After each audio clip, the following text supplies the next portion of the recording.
Closed captioning is brought to you by Insect Defend Patch. Deep free protection from biting insects.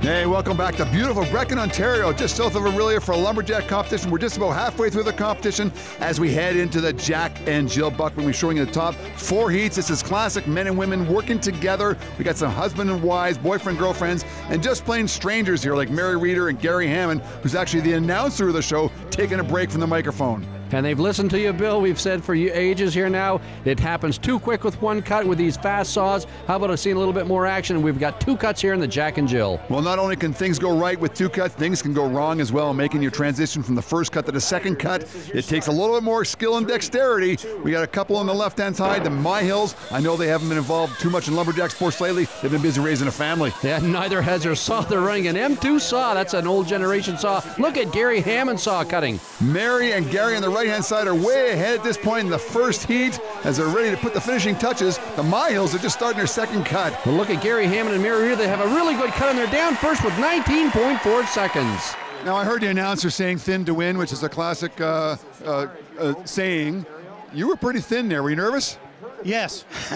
We did a little steering when it hit the wood, but you got to go. Hey, you put it down there, and wherever it is, if you got enough wood to make the cut, you make it, because resetting's out of the option or you're out of the money. Thanks, guys.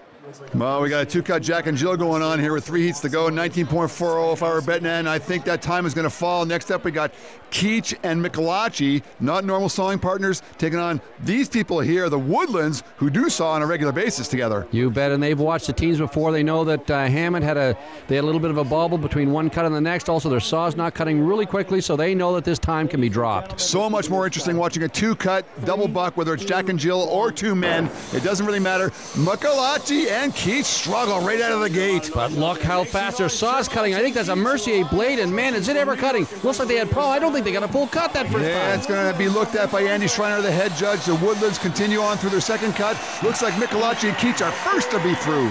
It's always tough to hand out a DQ to anybody, but just tell me what happened on that cut. Well, I hate doing it, just like you said, Bill, but this cut was not complete.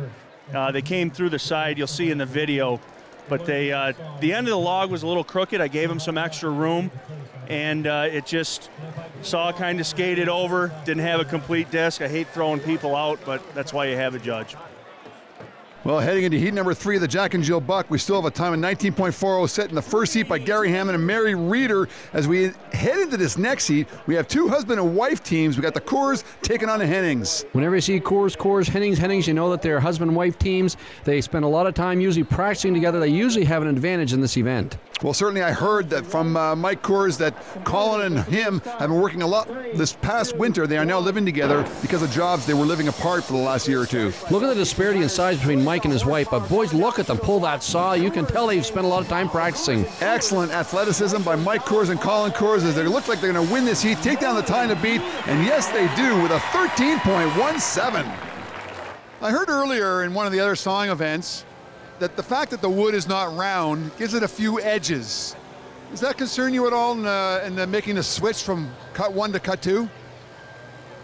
It doesn't really matter much to us. The trouble you run into is if in the hand-sized wood, if there's a chip that is loose, sometimes that'll grab and suck into your cut. But other than that, I mean, we saw square wood sometimes too, so the square edges don't bother us too bad. It's when you get a loose piece that'll suck in. You got to make sure there's nothing of that going on. Well, you want to watch an excellent example of Jack and Jill bucking, go back and watch that replay of Colin and Mike Coors, 13.17. Excellent athleticism. They work together really well. Final heat coming up for the Jack and Jill buck. Feniger and Dooley taking on Gagne and Gaston Japeri. They're in the last heat for a reason. These guys are great double buckers. Feniger and Dooley won a lot of Jack and Jills together. So is Gaston and France. Well, it's going to be an interesting heat. So much more skill in making it through the second cut. We'll see what happens as they go off the blocks dead even at this point. And both great paces. First one's down through. It's a dead heat right now. But look at Mary and Paul getting into that second cut and keeping up the pace all the way through. I think that's where they're going to win this heat. And they do win the heat, but not winning the Jack and Jill. It's Coors and Coors. Do you guys notice with an audio sound that those discs, the first discs, hit the deck at the same time, which means you're tied, dead even? Do you notice and hear that first cut hitting the ground? The minute you start worrying about the other team, you might as well hang it up because you've lost. Yeah, because that becomes a head game, right? So you guys ultimately won it on the transition from cut 1 to cut 2. Yeah. You guys were flawless. In this sport, more can go wrong than right. So, you know, we could have easily hung up or whatever. You know, we just have to, you got to go with the science and hope you can beat it. Well, there it is, Jack and Jill Buck with Mike and Colin winning it. Hats off to Kevin Moynihan and Christine Gibb for coming in third with a 14:07. And that crown pivotal point today focuses on Mike and Colin Coors, who are loving the Jack and Jill Buck with a second cut. They executed a flawless cut and took first place. Well, that first place gave Mike Coors 100 points in the overall standings. We are now 2/3 of the way through the competition. Not sure if it's going to be enough to catch Paul Fenniger, our leader, at 300. And the gas guzzler lumberjack of the day is Mr. Consistency, Paul Woodland, throwing out 14 points to win the Chris Starr Memorial Axe Throw.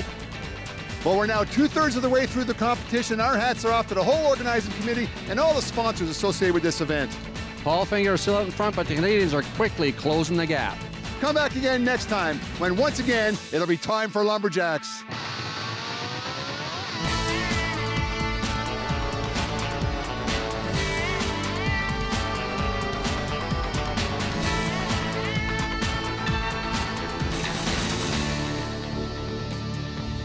Lumberjacks is sponsored by Echo, only professional grade with 5-year warranty.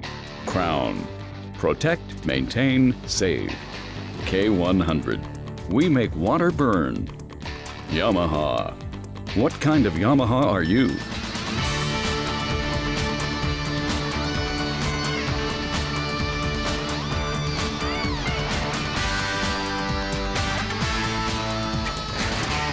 We know him affectionately as Woodzilla, but please put your hands together for Paul Woodland, coming to us from New Brunswick. Paul, an enormous congratulations, the 2012 winner of the Chris Starr Memorial Cup. For sure, Chris Starr would be a really good chopper in the future, but now the direction of the Chris Starr was the opposite way. By Chris Starr, all the time you are with us.